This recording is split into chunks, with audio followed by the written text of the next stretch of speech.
ರೈತರು ತೊಂದರೆ ಆದರೂ ಆಗಲೇ ಸರ್ಕಾರ ತೊಂದರೆ ಆಗಬಾರ್ದು.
ವಿದ್ಯಾವಂತ ತಾನೆ IAS ಅಧಿಕಾರಿ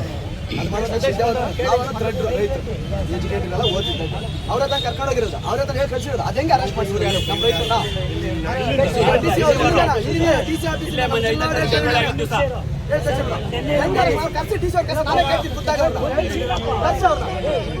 ಮೊನ್ನೆ ಸಾಯಂಕಾಲ ಮೀಟಿಂಗ್ ಕರೆದ್ರು, DC ಕರೆದುಕೊಂಡು ಮಾತಾಡಿದ್ರು.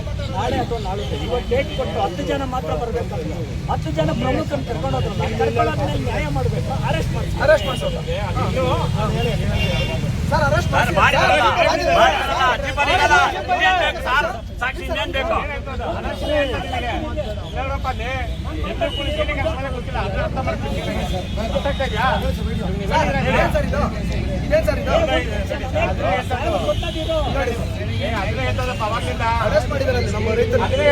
ಕೇಳಲ್ಲಿ ಈ ತರ ಮಾಡೋ DC ನಾಳೆ ಹತ್ತಿ ನಮ್ಮ ಕಾಶ್ಮೀರ ತಲುಪ್ತೇಸಲ್ಲ ಅಂತ ಏನ್ ಗ್ಯಾರಂಟಿ ಇಂಥವ್ರು ನಂಬಿದ್ರೆ? ಇಂಥ ತಾಲೂಕು ದಂಡಾಧಿಕಾರಿ ನಾನು ಕೇಳೋದಿದೆ ಅವ್ರನ್ನ. ಈ ತರ ಹೇಳಿ ಕಳಿಸ್ಬಿಟ್ಟು ಅಲ್ಲಿ ಅರೆಸ್ಟ್ ಮಾಡ್ತಾರಲ್ಲ, ಇಂಥ ತಾಲೂಕು ದಂಡಾಧಿಕಾರಿ, ಜಿಲ್ಲಾ ದಂಡಾಧಿಕಾರಿ ನಾಳೆ ತಲೆ ತೆಗ್ಸಲ್ಲ ಅನ್ನೋದು ಏನ್ ಗ್ಯಾರಂಟಿ? ತಲೆ ಪ್ರಾಣ ತೆಗ್ಸಕ್ಕೆ ಹೇಳ್ತಾರ ಅವರು. ಇಲ್ಲ ಸರ್, ನಾನು ನ್ಯಾಯ ತಪ್ಪ ನಾನು ವೇಳೆ ಆಗ್ತೇನೆ. ಈ ಕೆಲಸ ಮಾಡಿಸಿರೋ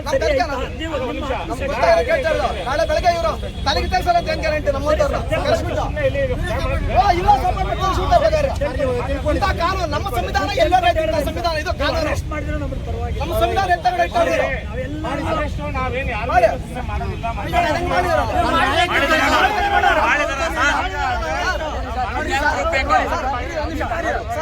ವಿಷಯ ತಿಳ್ಕೊಳಕ್ಕೆ ವಿಷಯ ತಿಳ್ಕೊಳಕ್ಕೆ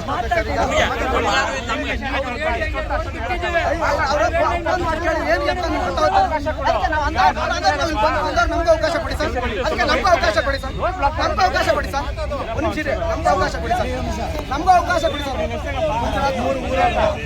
ಸರ್ ಭಾಳ ಕೆಲಸ ಬಿಟ್ಟು ಬಂದಿದ್ದೀವಿ. ನಮ್ಮ ರೈತರನ್ನ ನೀವು ವ್ಯವಸ್ಥೆ ಮಾಡಿ ಕೆಲಸ ಮಾಡಿ.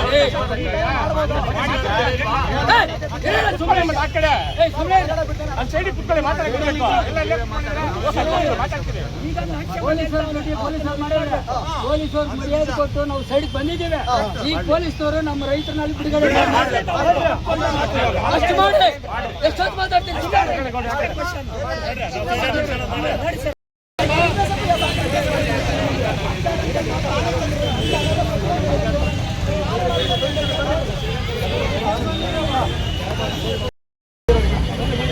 ಒಳ್ಳೆ ಹೊಡಿ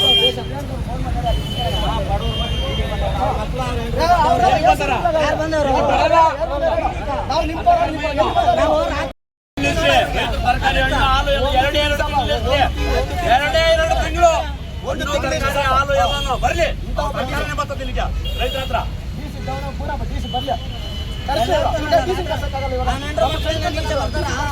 ಎಲ್ಲ ಜಾಲಿಯಾಗಿ ಚಿಕ್ಕಿ ಮಾಡ್ಕೊಂಡು ಮಜಾ ಮಾಡ್ಕೊಂಡು ಅವ್ರು ಆರಾಮಾಗಿರ್ಬೇಕು, ನಾವು ಬಂದು ಬೀದಾಗಿರ್ಬೇಕು. ಇಂಥ ಅಧಿಕಾರಿಗಳಿದ್ರೆ ಇನ್ನ ಇದ್ದಾರ